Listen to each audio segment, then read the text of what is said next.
inside the mind of Ted Bundy. Can you imagine this?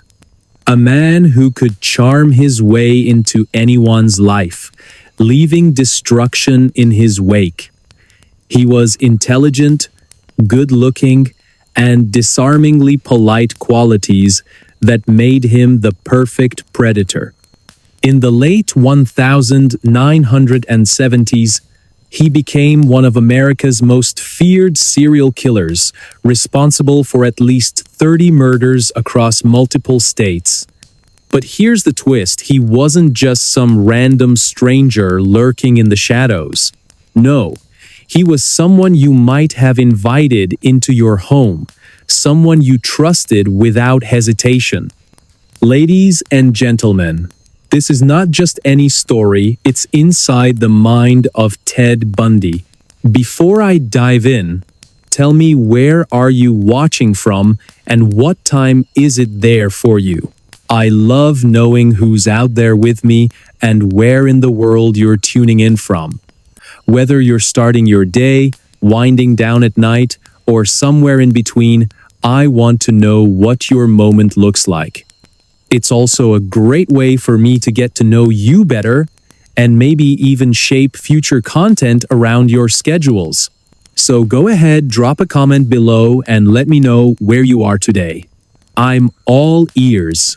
Let's rewind to Seattle in the early 1970s, a city buzzing with promise, yet unaware of the darkness brewing beneath its surface. This is where our story begins. In a quiet suburb surrounded by towering evergreens and misty skies. Picture a young man named Ted, seemingly ordinary but hiding a sinister side no one could have imagined. To his neighbors, he was friendly, always ready with a smile and a helping hand. But behind closed doors, his mind was consumed by an insatiable hunger for power, control, and violence. Ted grew up in a modest household, raised primarily by his mother after his parents split when he was still a child. From the outside, his childhood appeared unremarkable, though whispers of instability lingered among those who knew him well. As a teenager, he struggled socially, often retreating into books about psychology and criminology. Little did anyone know, these interests would later fuel his transformation into one of history's most notorious figures. By the time he reached adulthood, Ted had mastered the art of deception, becoming a master manipulator capable of charming anyone he met. In 1974, the first signs of trouble emerged. Young women began disappearing across Washington state, their fates unknown until their bodies were found dumped in remote locations. Each victim shared striking similarities: beautiful, blonde, and vibrant, all lured under false pretenses by a man who seemed too kind to be dangerous. At first, law enforcement dismissed the cases as isolated incidents, but as more victims vanished, patterns began to emerge. A chilling realization settled over the community. They were dealing with a predator unlike anything they'd seen before. As investigators dug deeper, they uncovered disturbing details about Ted's methods. He used disguises, impersonating authority figures like police officers or park rangers to gain trust. Once close enough, he struck swiftly, using brute force or cunning tricks to overpower his victims. What made him truly terrifying wasn't just his brutality. It was his ability to blend seamlessly into society. Between crimes, Ted lived a double life, working as a legal assistant and volunteering for political campaigns. He was the last person anyone suspected. But then came the breakthrough. On February 9, 1978, Carol Daronch narrowly escaped death after being abducted by Ted. Her harrowing account provided police with crucial evidence, including descriptions of his car and behavior during the attack. Despite her bravery, proving Ted's guilt proved nearly impossible. His charm worked wonders in court, convincing many jurors of his innocence. It wasn't until years later, when confronted with overwhelming evidence, that Ted finally confessed to his crimes. But even then, questions remained unanswered. The real shock came when psychologists began studying Ted's psyche. They discovered a man driven by deep-seated insecurities, masked by arrogance and charisma. During interviews conducted while awaiting execution, Ted revealed his fascination with domination and control. One exchange stands out.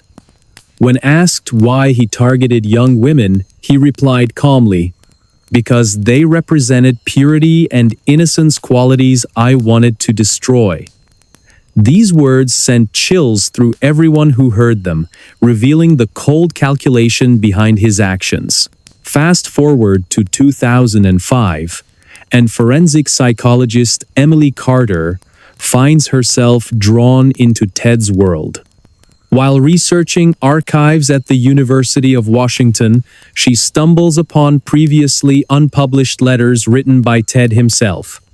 The pages are filled with cryptic musings and eerie insights, offering a rare glimpse into the mind of a monster. How does someone so charming become capable of such atrocities? Emily wonders aloud during her first visit to the archive. This question sets her on a decade-long quest to unravel the mysteries surrounding Bundy's motivations. By 2010, advancements in DNA technology offer new tools for analyzing evidence collected decades earlier. Investigators revisit old crime scenes, hoping modern techniques will uncover leads missed during the original investigation. One breakthrough involves matching genetic material found on a cigarette butt at one of Ted's suspected crime scenes to his profile. This discovery reignites interest in long-dormant cases across multiple states, prompting law enforcement agencies to share information freely for the first time. Could there be even more victims than originally thought?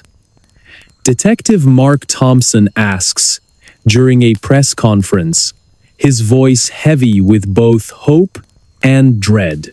Meanwhile, Emily delves deeper into Bundy's psychological makeup. She studies interviews conducted with him by renowned criminologists during his imprisonment, piecing together fragments of information to form a clearer picture of the man or monster behind the mask. A particularly haunting exchange stands out.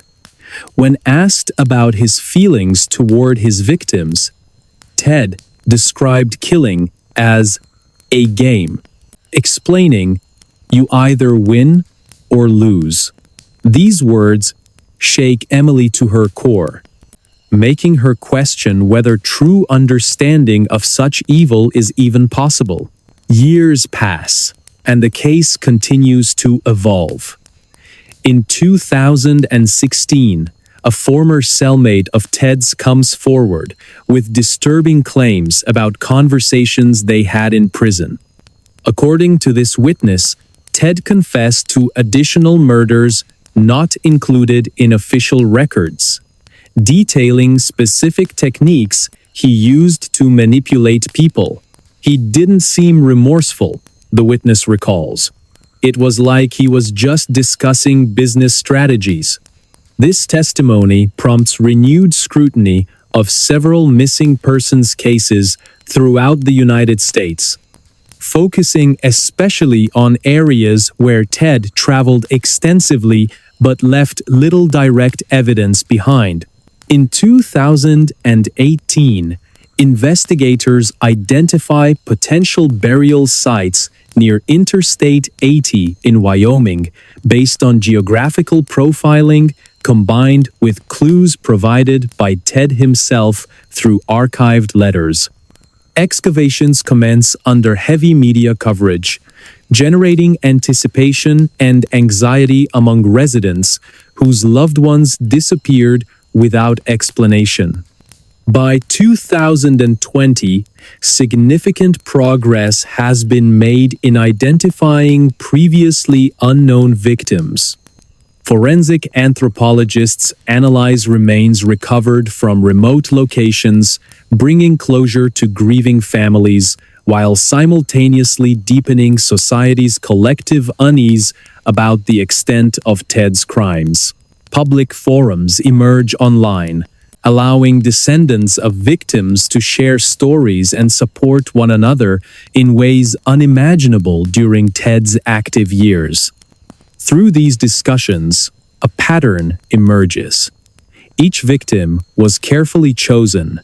Their lives ended not out of hatred, but because they fit a specific mold in Ted's twisted fantasy. For every answer uncovered, new mysteries arise. What exactly caused Ted Bundy to become who he was? Was it nature or nurture, or something far darker?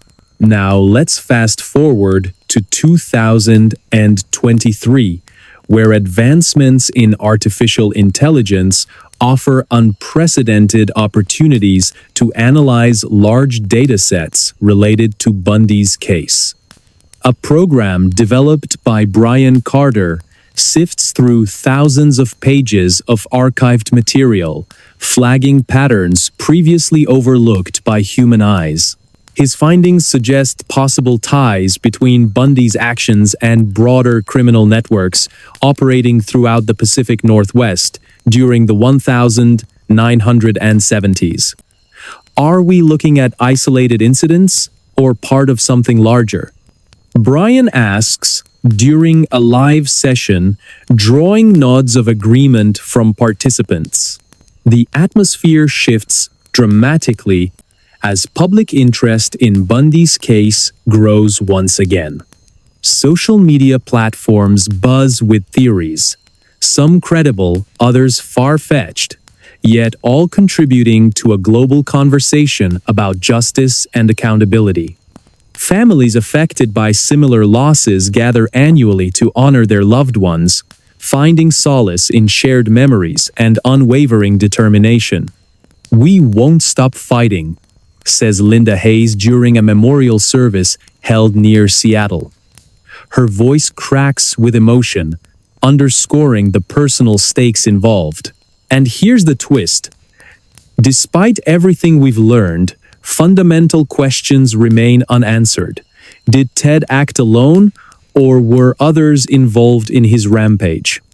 Could his crimes have inspired copycats still operating today? These queries weigh heavily over the conclusion of our narrative, reminding us that while much has been learned since Bundy's time, much remains mysterious. For every answer uncovered, new questions arise. As Emily puts it poignantly during a final interview, we may never fully understand Ted Bundy or anyone like him, but understanding ourselves better might help stop others from following in his footsteps. So, as we close this chapter of exploration into one man's descent into madness, let us consider what lessons it holds for humanity moving forward. Because only by confronting our darkest fears can we hope to illuminate paths toward light and redemption. Or will the shadows always hold sway, reminding us of the limits of human understanding? What do you think happened to the victims whose stories remain untold? Let me know in the comments below. Did Ted operate alone, or was he part of something bigger? Your input matters, and it shapes the stories I share next.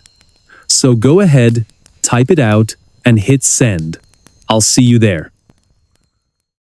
In the upcoming chapter, in the heart of California, during a sweltering summer night In 1969, something unimaginable unfolded.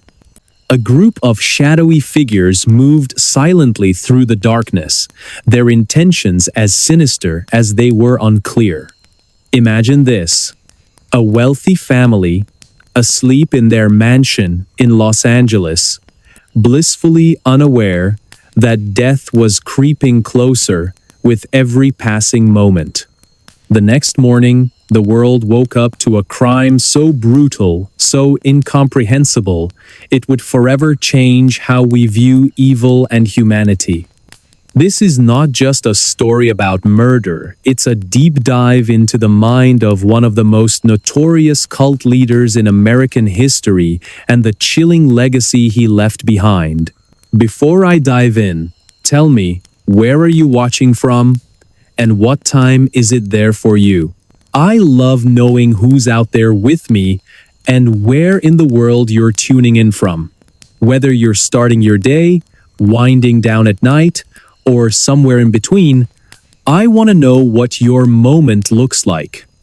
It's also a great way for me to get to know you better and maybe even shape future content around your schedules. So go ahead, drop a comment below and let me know where you are today. I'm all ears. The Manson family murders are often described as the darkest chapter in Hollywood's history. But before we delve into the horror, let's take a step back and set the scene. Picture a quiet corner of Southern California in the late 1960s, a time marked by political unrest, counterculture movements, and an almost surreal sense of freedom. In this era, a charismatic man named Charles Manson rose to prominence among a group of disillusioned young people searching for meaning in chaos. To them, he wasn't just a leader, he was a prophet, a messiah, someone who promised answers to life's greatest mysteries. Little did they or anyone else know that his vision would lead to unspeakable tragedy. Manson's followers, mostly women in their late teens and early 20s, lived together on a secluded ranch called Spahn Ranch, located near Chatsworth, California. The property was run down, isolated, and eerily fitting for the twisted ideology brewing within its walls. Days were spent indulging in drugs, music, and relentless repetition of apocalyptic prophecies known as helter-skelter. Manson believed society was on the brink of collapse and envisioned a race war that would leave only him and his loyal disciples standing. For these impressionable individuals, his words weren't just persuasive, they were gospel. They followed without question, believing themselves part of something greater than life itself. But here's where things turn dark.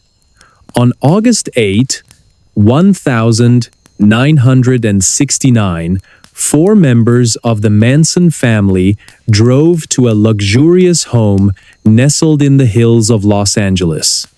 Their target?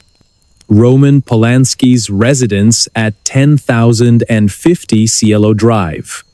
Inside lay Sharon Tate, the radiant actress 8.5 months pregnant, along with her friends Jay Sebring, Abigail Folger, Wojtek Frykowski, and Stephen Parent. What happened next shocked the nation and continues to haunt us decades later. Over the course of several hours, the intruders committed acts so heinous, so devoid of humanity, that even seasoned detectives struggled to comprehend them. By the time the sun rose, 5 innocent lives had been brutally taken, leaving behind a trail of blood and unanswered questions. As investigators combed through the crime scene, they uncovered chilling details. Written in blood on the front door was the word pigs, a taunting message meant to incite panic and confusion. The brutality of the killings, combined with cryptic clues left behind, sent shockwaves through law enforcement and the public alike. Who could have done such a thing, and why? At first, no one suspected Charles Manson or his followers. After all, how could a ragtag group of hippies be responsible for one of the most infamous crimes in American history? But as the investigation deepened, connections began to emerge. Detectives traced evidence back to Spahn Ranch, uncovering disturbing artifacts, photographs, journals, and audio recordings that painted a picture of a deranged leader manipulating vulnerable minds. Manson himself became increasingly erratic, spouting bizarre theories and encouraging violence against those he deemed enemies of his twisted utopia. His influence over the family was absolute, built on fear, dependency, and a warped sense of loyalty. When asked why he targeted specific victims, Manson simply replied, "Because they represented purity and innocence, qualities I wanted to destroy." Fast forward to the present day, and the case remains a subject of fascination and debate. Advances in forensic science and psychology have shed new light on Manson's methods, revealing patterns that might have gone unnoticed during the original investigation. For instance, modern psychologists now recognize the power dynamics at play within cults, emphasizing how charismatic leaders exploit emotional vulnerabilities to gain control. One study conducted in the mid-2010s identified similarities between Manson's techniques and those used by contemporary cult leaders, suggesting timeless lessons about human susceptibility to manipulation. In recent years, amateur sleuths and professional investigators alike have revisited the case, hoping to uncover hidden truths. Using sophisticated image recognition software, researchers analyzed photographs taken during Manson's incarceration, identifying recurring themes tied to specific locations and dates corresponding to known crimes.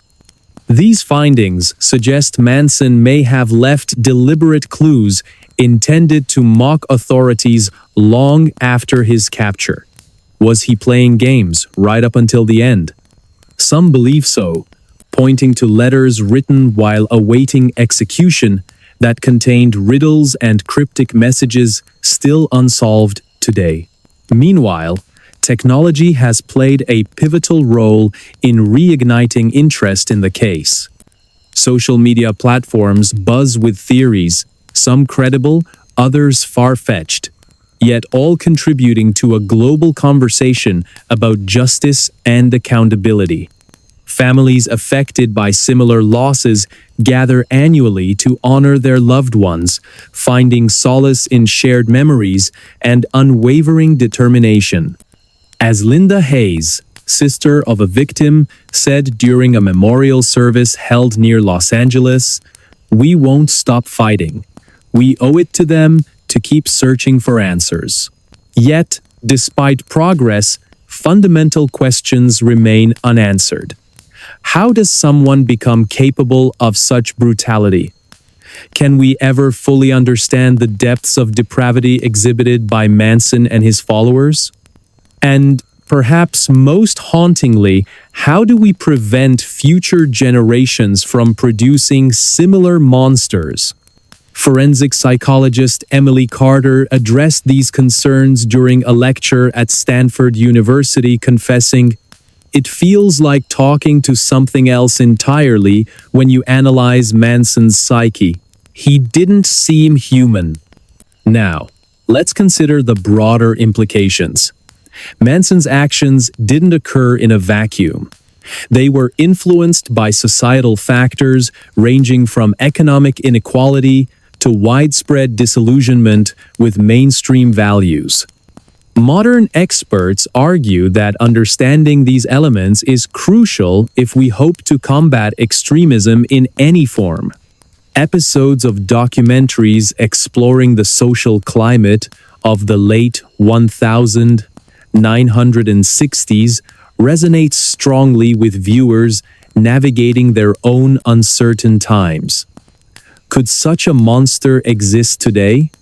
That's the question posed by investigative journalist Paul Hayes during the season finale of America's Darkest Hour. His words lingered in listeners' minds long after the episode ended. And then came the twist. In 2020, a former member of the Manson family came forward with revelations so shocking they threatened to rewrite history. Known only as Linda Hayes, she revealed intimate details about life within the group, exposing layers of brainwashing previously unexplored. Drugs, music, and relentless repetition of apocalyptic prophecies created an environment where reality blurred into fantasy.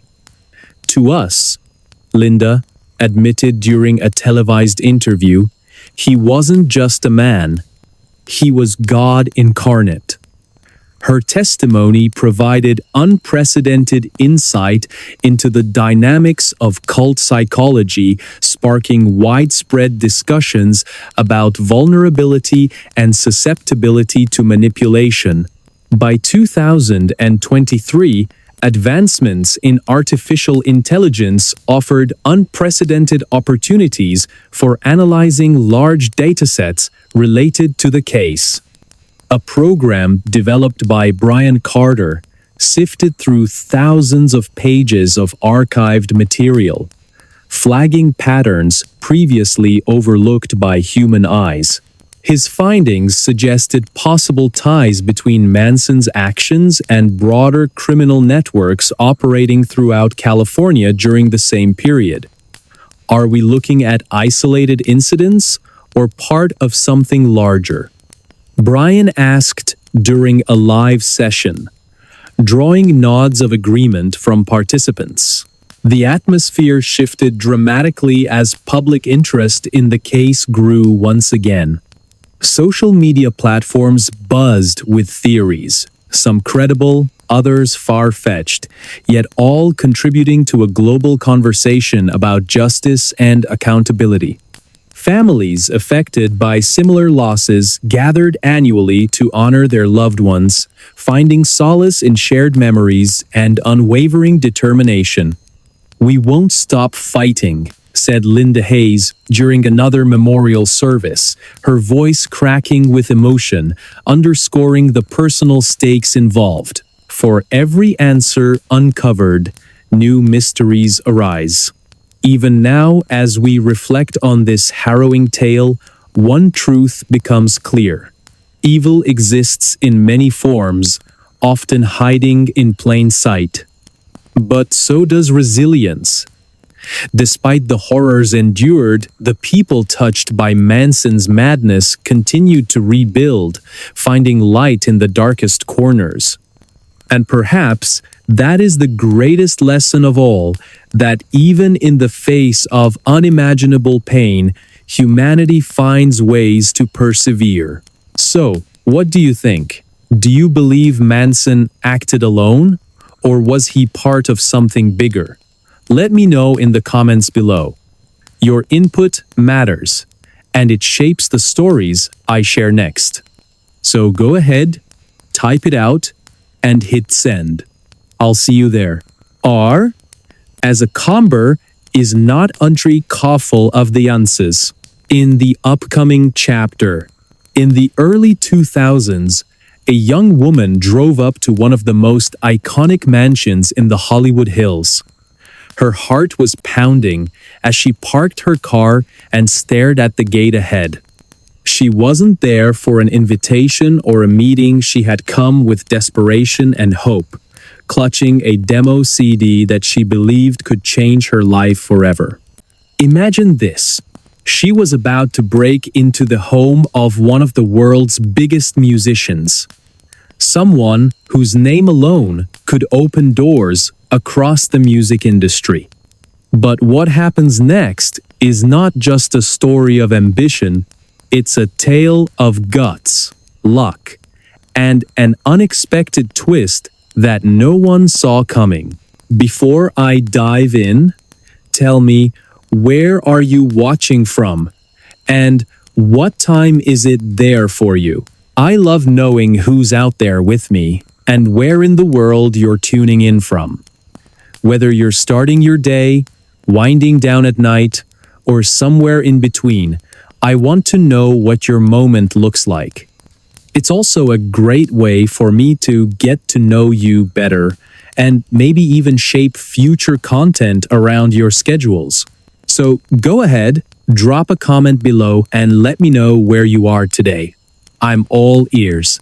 The young woman, let's call her Rose, was a musician trying to make it big in a city known for crushing dreams as much as fulfilling them. Back then, she lived in a tiny apartment on the edge of Los Angeles, struggling to pay rent while balancing odd jobs and writing songs late into the night. Her big dream?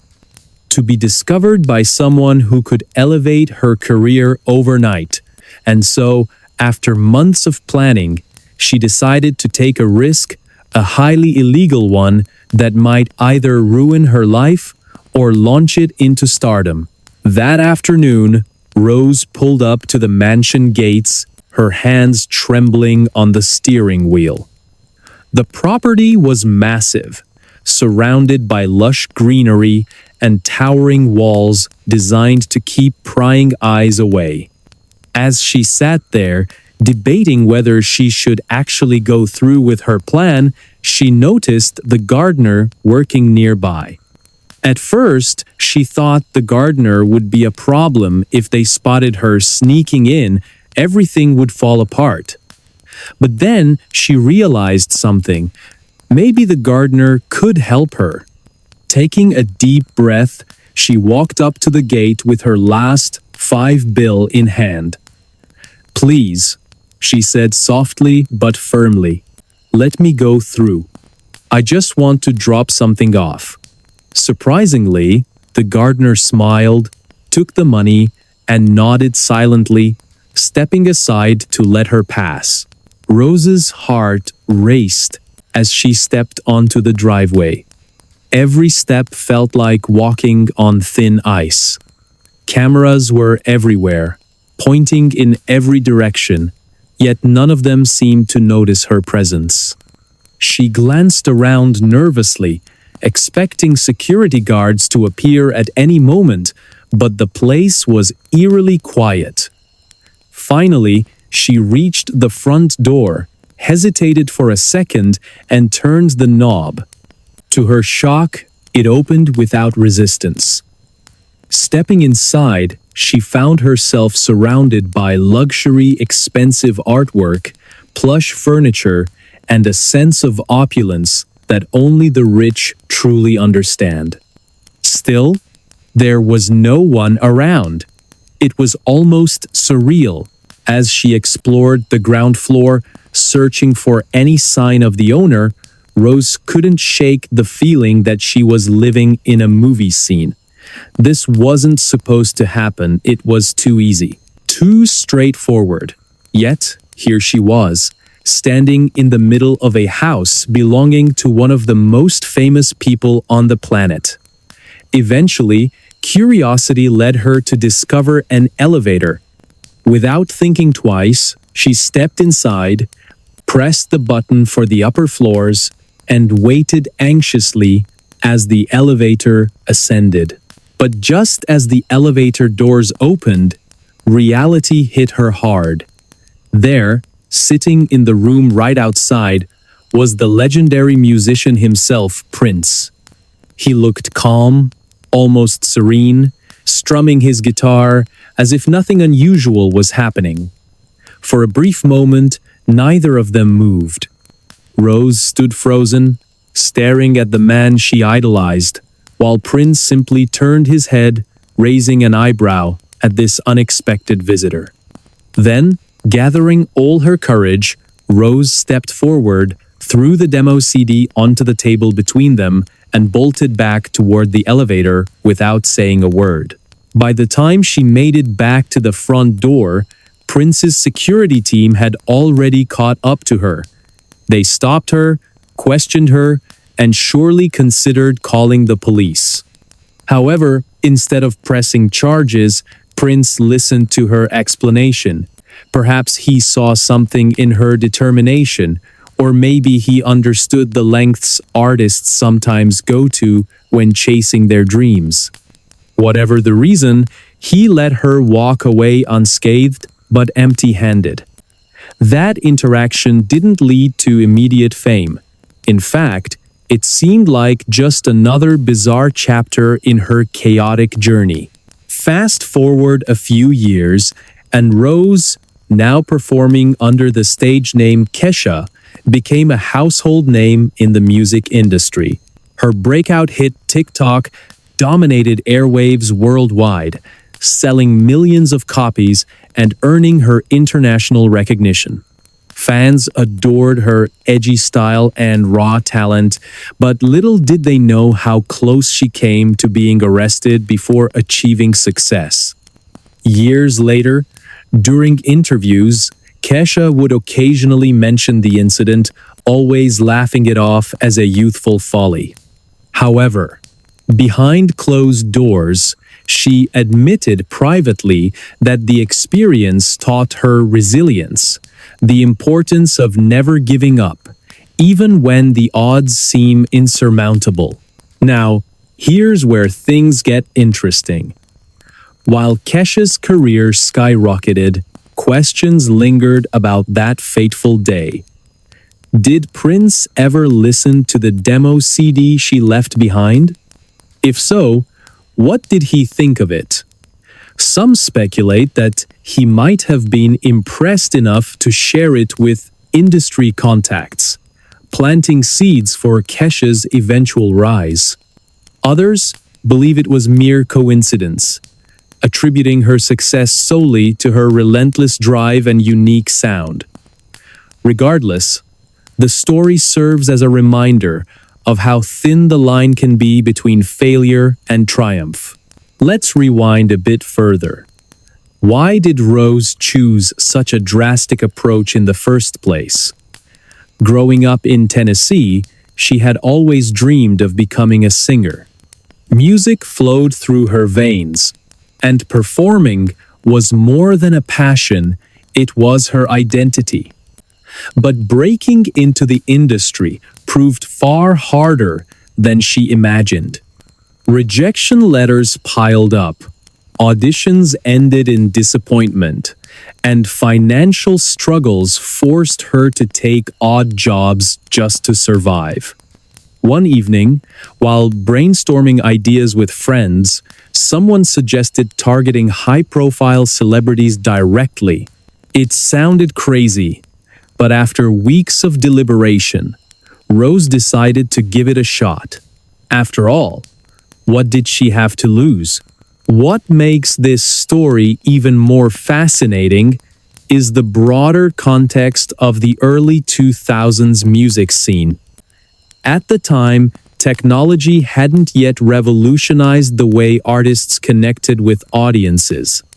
Social media platforms like Instagram and TikTok didn't exist, meaning aspiring musicians relied heavily on traditional methods, record deals, radio play, and live performances to gain exposure. Breaking through required creativity, boldness, and sometimes sheer audacity. In many ways, Rose's decision reflects the desperation felt by countless other hopefuls during that era. However, this isn't just a story about taking risks. It's also about timing and opportunity. By the mid-2000s, the music landscape began shifting dramatically. Digital streaming services emerged, offering new avenues for independent artists to showcase their work. Meanwhile, Kesha continued honing her craft, collaborating with producers and songwriters who recognized her potential.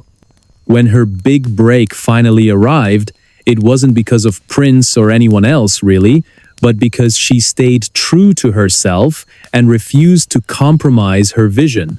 Yet, the mystery remains. What happened to that demo CD?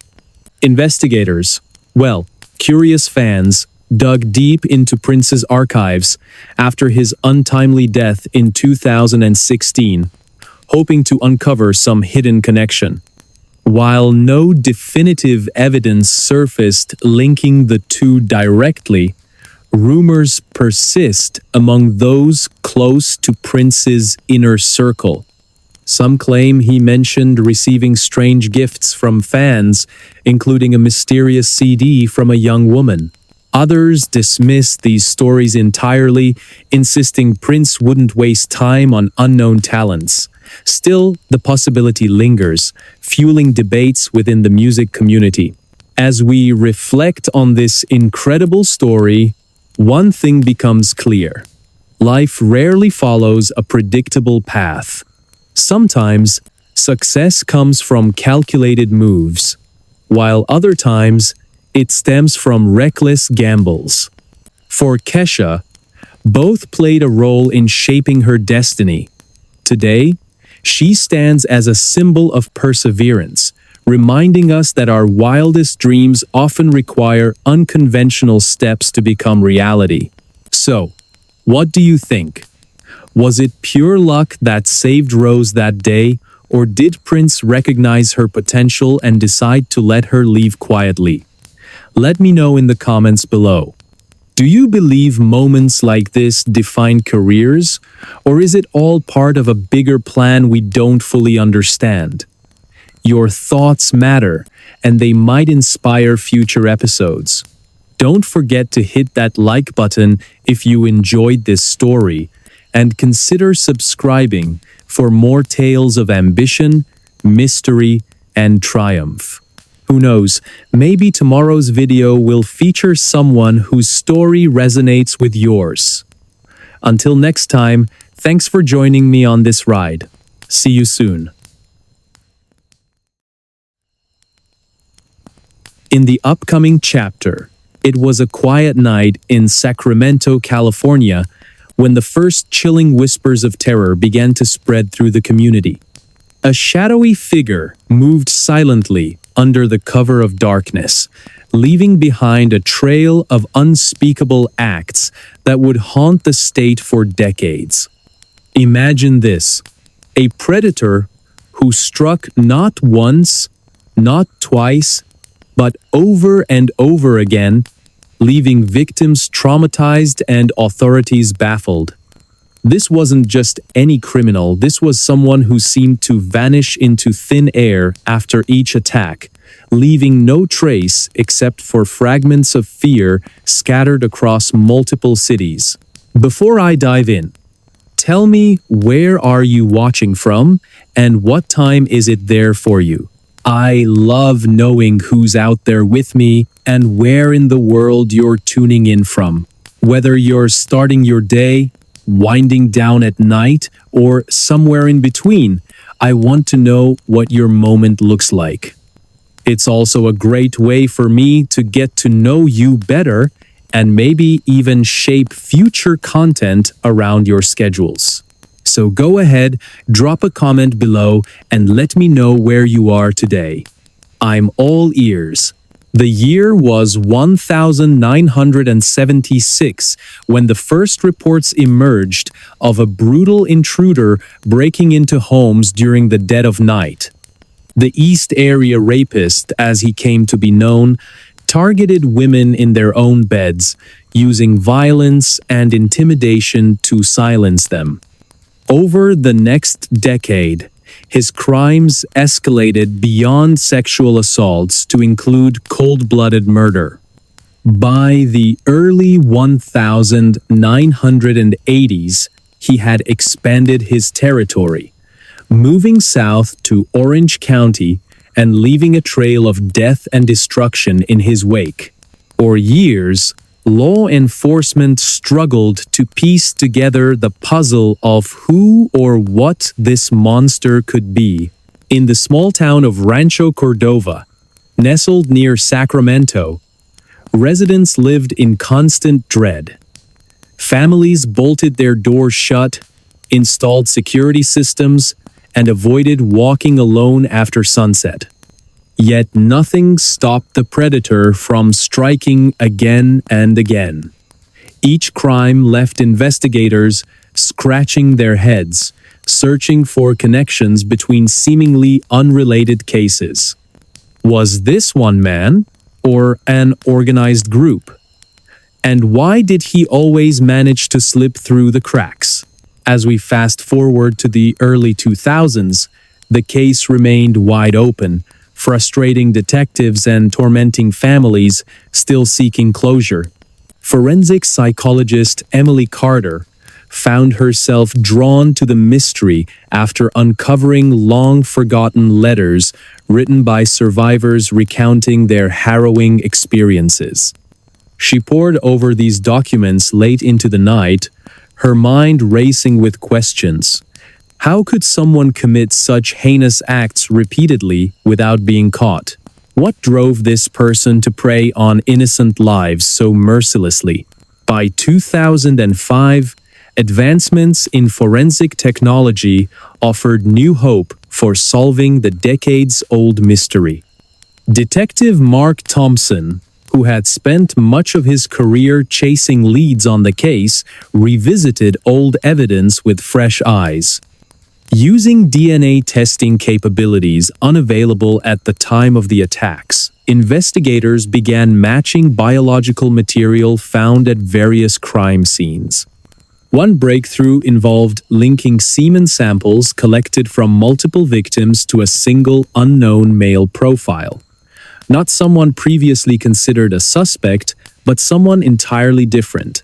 Could this finally be the key they needed? But the story doesn't end there. As years passed, public fascination with the case only grew stronger. True crime podcasts, documentaries, and online forums buzzed with theories about the identity of the Golden State Killer. Among those captivated by the case was Brian Carter, a computer programmer turned self-taught cryptographer.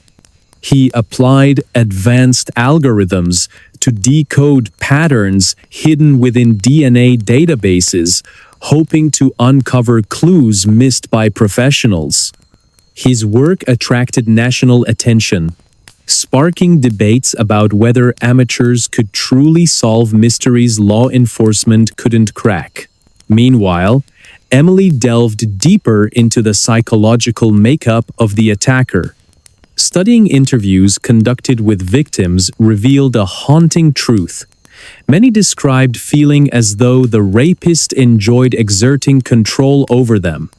It wasn't just about sex, it was about power. This revelation shook Emily to her core, making her question if any degree of understanding could explain such evil. How do you study something so monstrous without letting it consume you?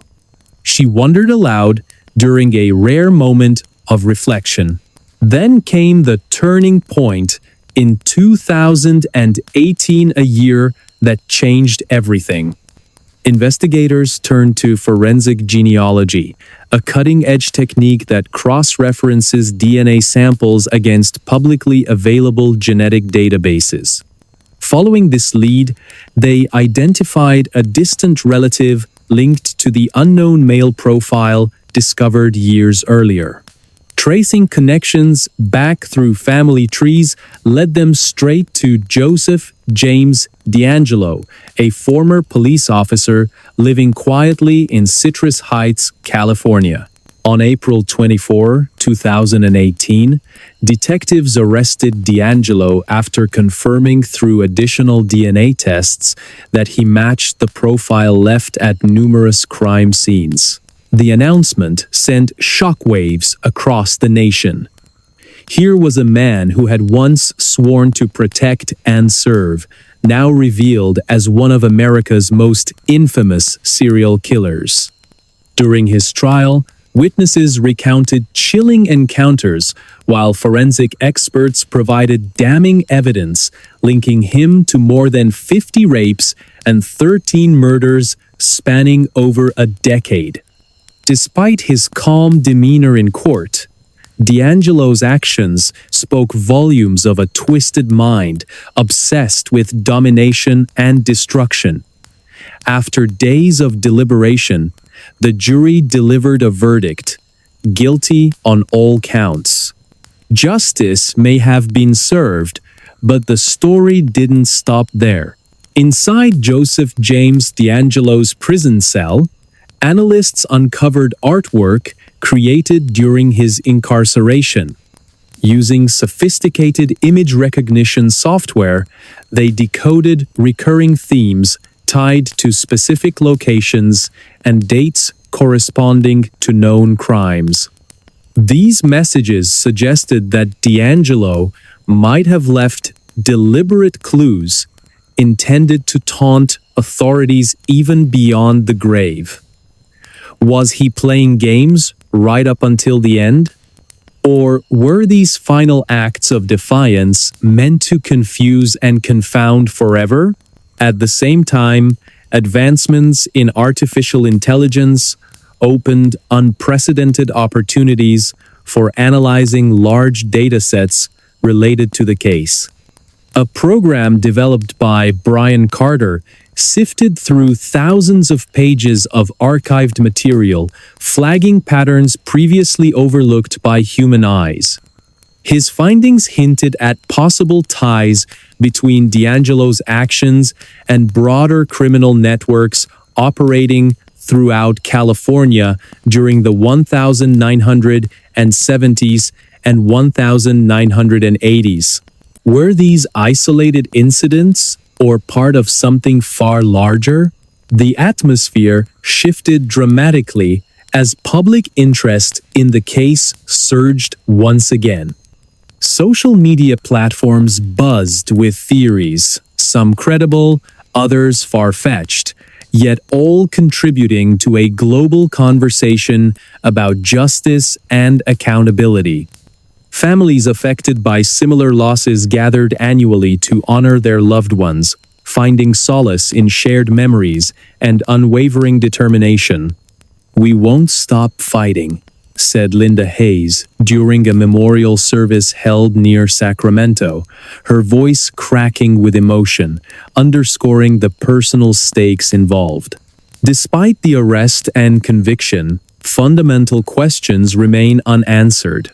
What exactly caused Joseph James D'Angelo to become who he was? Can anyone fully comprehend the depths of such depravity? Psychologists have debated these issues for years, examining factors ranging from childhood trauma to societal influences. But perhaps the most haunting question of all is whether true evil can ever truly be understood, or will it always lurk just beyond our grasp? Let's take a step back and revisit the beginning. Picture this: a suburban neighborhood bathed in moonlight, where shadows stretch long and every creak of the floorboards echoes like a warning. Somewhere among these streets, a predator stalked his prey, methodically planning each move before striking without mercy. Residents went to bed feeling safe, only to awaken to horror unimaginable. How does someone fall so far into madness that they see nothing wrong with destroying lives so casually? For every answer uncovered, new mysteries arise. Did D'Angelo act alone, or did others participate in his crimes? Could there be more victims than originally thought? Advances in forensic science continue to unravel secrets buried deep within archives, offering tantalizing possibilities worth pursuing. In 2023, researchers announced another startling discovery. Traces of handwritten notes found at several crime scenes contained cryptic symbols resembling codes used by military personnel. Could D'Angelo's background as a policeman and Vietnam War veteran provide insight into his methods or mask darker truths waiting to surface? Technology evolves at breakneck speed, offering tools once thought impossible. Yet challenges persist. Forensic experts warn against over-reliance on machines, emphasizing the importance of human intuition in solving complex cases. Psychologists study behavioral patterns exhibited by perpetrators, hoping to identify warning signs before tragedies occur. Ordinary citizens grapple with difficult questions about safety, trust, and accountability in their communities. How close do monsters live to us, and how easily can we miss the signs? As we reflect on this harrowing tale, one thing becomes clear. Evil exists in many forms, often hiding in plain sight. But so does resilience. Despite the horrors endured, the people of California continued to rebuild, finding light in the darkest corners. Support groups formed by family members of victims offer comfort and strength, reminding everyone that love can conquer fear. Memorials stand proudly, honoring those lost and inspiring future generations to learn from past mistakes. Do you believe the case will ever be fully solved? Or does its identity remain forever shrouded in darkness? As we ponder these questions, let us remember the lives touched and tragically ended by this horrific series of crimes. Because only by honoring their memory can we hope to move forward, armed with knowledge and fortified by compassion. Or will the shadows always hold sway, reminding us of the limits of human understanding?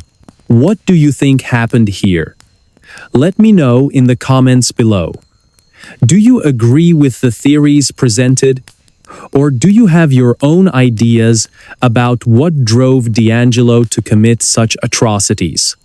Your input matters, and it shapes the stories I share next. So go ahead, type it out, and hit send. I'll see you there. Atlanta Child Murders. In the upcoming chapter, on a cold December night in 1979, the city of Atlanta was shaken to its core. A young boy named Edward Hope Smith vanished without a trace, leaving behind only unanswered questions and a growing sense of fear. This disappearance marked the beginning of one of the most chilling chapters in American history, the Atlanta Child Murders. Imagine this. Over 2 years, nearly 30 children, teenagers, and young adults would meet tragic ends under mysterious circumstances. Their bodies were found strangled, dumped in remote locations around the city. It was as if an invisible predator had taken root in the heart of Atlanta, striking at will and leaving no clear evidence behind. Before I dive in, tell me, where are you watching from and what time is it there for you?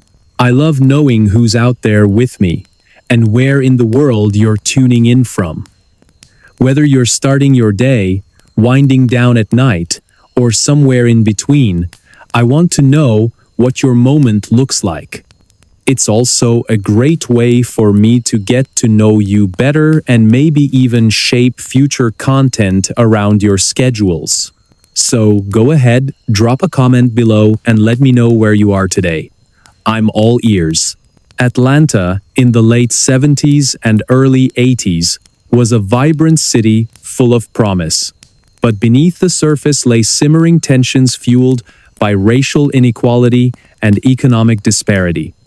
The victims came mostly from marginalized communities, African American families struggling to make ends meet in neighborhoods that felt forgotten by the rest of society.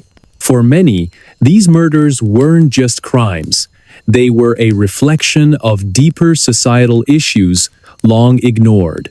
At first, no one suspected anything more than isolated incidents. But as the body count rose, so did panic among residents. Parents kept their kids indoors after dark, and curfews were enforced across certain areas of the city. Yet, nothing seemed to stop the killer or killers, who continued to prey on innocent lives. The first victim, Edward Hope Smith, was last seen walking home from his grandmother's house.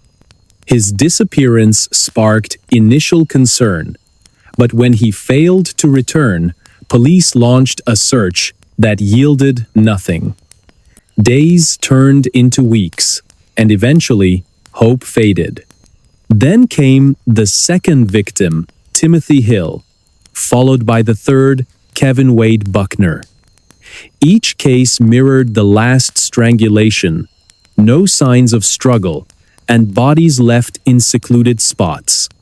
By 1981, the toll reached almost 30 individuals, ranging from ages 6 to 28. As investigators scrambled to piece together clues, public outrage mounted. Community meetings drew crowds demanding answers, while local media outlets painted a grim picture of fear gripping the city. Among those searching for answers was Detective Emily Carter, a seasoned investigator whose curiosity set her on a decade-long journey to uncover the truth. During one of her visits to an archive at Morehouse College, she stumbled upon letters written by Wayne Williams, the man later convicted of 2 murders linked to the spree. These documents offered unprecedented insight into his thought process. How could someone so ordinary commit such atrocities? She wondered aloud during her first visit to the archive. Her question ignited a quest to understand not just the mind of the perpetrator, but also the societal factors that allowed him to operate undetected for so long. By 2005, advancements in forensic technology provided new tools for analyzing evidence collected during the original investigation. Detective Mark Thompson, who worked tirelessly on the case throughout the 1980s, revisited old files using DNA testing capabilities unavailable at the time of the original inquiry. One breakthrough involved matching biological material found on several victims to Wayne Williams' profile, confirming connections previously unrecognized. Could there be even more victims than we originally thought? Asked Mark during a press conference, his voice filled with both hope and dread. Meanwhile, Emily delved deeper into psychological aspects of Williams's personality. Studying interviews conducted with him during his imprisonment, she noted how effortlessly he manipulated both captors and psychologists alike. During one particularly haunting exchange, Williams described killing as an act of liberation, a concept so foreign it defied comprehension. He didn't seem human, Emily confessed during a lecture at Georgia State University. It was like talking to something else entirely. But here's where things take a darker turn. Despite Wayne Williams being convicted of 2 murders tied to the spree, doubts lingered about whether he acted alone or if others might have been involved. In 2013, a former neighbor came forward claiming to recall suspicious activity near the homes of some victims days before their deaths. Though vague, these recollections sparked new lines of inquiry. Detectives revisited old statements, searching for overlooked details that might connect dots unseen before. Every little piece matters, insisted Mark during another late-night session, reviewing files stacked high around his desk. In 2020, social media platforms played increasingly vital roles in disseminating information related to the case. A Facebook group dedicated to discussing potential leads attracted thousands of members worldwide. Conversations ranged from speculative musings to well-researched arguments supported by data. One member, Brian Carter, gained prominence when he identified similarities between the Atlanta child murders and other unsolved killings across the southeastern United States during the same period. His findings prompted authorities to explore connections dismissed as coincidental decades earlier. Are we looking at copycat crimes or part of something larger? Brian asked during a live QA session, drawing nods of agreement from participants. Then, in 2022, a groundbreaking discovery emerged when forensic genealogy techniques identified relatives linked to DNA profiles discovered at various crime scenes associated with Williams. Investigators traced these connections back to individuals living near areas where Williams operated during his active years. While circumstantial, the findings generated renewed energy within ongoing investigations. "We're closer than ever before," declared Mark Thompson, now in his 70s, but unwilling to retire without closure. Cameras flashed as reporters clamored for answers, underscoring the significance of this development. Yet, despite these advances, fundamental questions remain unanswered. Who wrote the cryptic ransom notes sent to some families? Why stage such complex scenarios if intent wasn't robbery? And perhaps most hauntingly, what role, if any, did broader criminal networks play in these murders? These mysteries weigh heavily on those closest to the case. Mark finds himself haunted by dreams of shadowy figures whispering riddles he cannot solve. Linda Hayes, a journalist covering the story since its inception, spends sleepless nights researching obscure archives, searching for patterns others might have missed. Even casual observers feel drawn into the vortex of uncertainty surrounding this infamous tragedy. Fast forward to 2023, and the story takes yet another twist. Researchers announce they have decoded messages embedded in artwork created by Wayne Williams during his incarceration. Using sophisticated image recognition software, analysts identified recurring themes tied to specific locations and dates corresponding to known crimes. This revelation suggests Williams may have left deliberate clues intended to taunt authorities even beyond the grave. Was he playing games right up until the end? Asks Emily Carter during a private meeting with colleagues. Her voice cracks slightly, betraying exhaustion mixed with awe at the complexity of their subject. At the same time, advancements in artificial intelligence offer unprecedented opportunities for analyzing large datasets related to the case. A program developed by Brian Carter sifts through thousands of pages of archived material, flagging patterns previously overlooked by human eyes. His findings suggest possible ties between Williams's actions and broader criminal networks operating throughout Georgia during the 1970s and 1980s. Are we looking at isolated incidents or part of something far greater? Brian asks, during a live discussion, drawing murmurs of agreement from participants. The atmosphere shifts dramatically as public interest in the case grows once again. Social media buzzes with theories, some credible, others far-fetched, but all contributing to a global conversation about justice and accountability. Families affected by similar losses gather annually to honor their loved ones, finding solace in shared memories and unwavering determination. "We won't stop fighting," says Linda Hayes during a memorial service held near Atlanta, her voice cracking with emotion, underscoring the personal stakes involved. And so, the legend of the Atlanta child murders persists not merely as a relic of the past, but as a testament to human resilience in the face of incomprehensible evil. For every answer uncovered, new questions arise. For every step forward, obstacles loom large. Through it all, one truth remains clear.